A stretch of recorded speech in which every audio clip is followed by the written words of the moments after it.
សម្រាប់បងប្អូនដែលកាត់ឆ្នាំរោងនៅក្នុងខែកក្កដាខាងមុខនេះចាគឺមានសញ្ញានៃការលេចធ្លោការទទួលបាននូវឱកាសនិងការជួបជាមួយនឹងបុគ្គលដែលគាត់មានឥទ្ធិពលចាបងប្អូនមួយចំនួនផ្សេងទៀតអាចនឹងទទួលបានការចូលរួមបញ្ចេញកម្មវិធី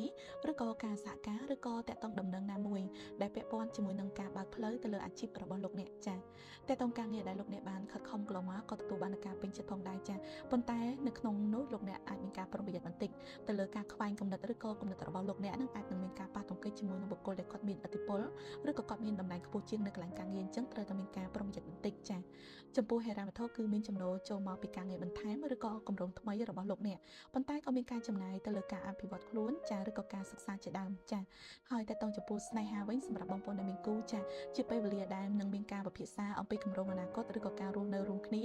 ចាឬក៏គម្រោងធំៗតើតើអាជីវកម្មរកស៊ីអីជាដើមចាសម្រាប់អ្នកនៅលើក៏មានឱកាសជួបជាមួយនឹងមនុស្សដែលគាត់មានទស្សនវិស័យដែលមានគោលដៅច្បាស់លាស់ផងដែរចាចំពោះសុខភាពមិនមានអ្វីជាបញ្ហាចោតទេគ្រាន់តែលោកអ្នកទទួលការងារច្រើនអាចធ្វើឲ្យឆាប់អស់កម្លាំងនិងនឿយហត់ចាអញ្ចឹងសម្រាប់បងប្អូនដែលកាត់ឆ្នាំរោងជូនពរឲ្យអ្នកទាំងអស់គ្នាទទួលបាននូវជោគជ័យទាំងអស់គ្នាចាអរគុណ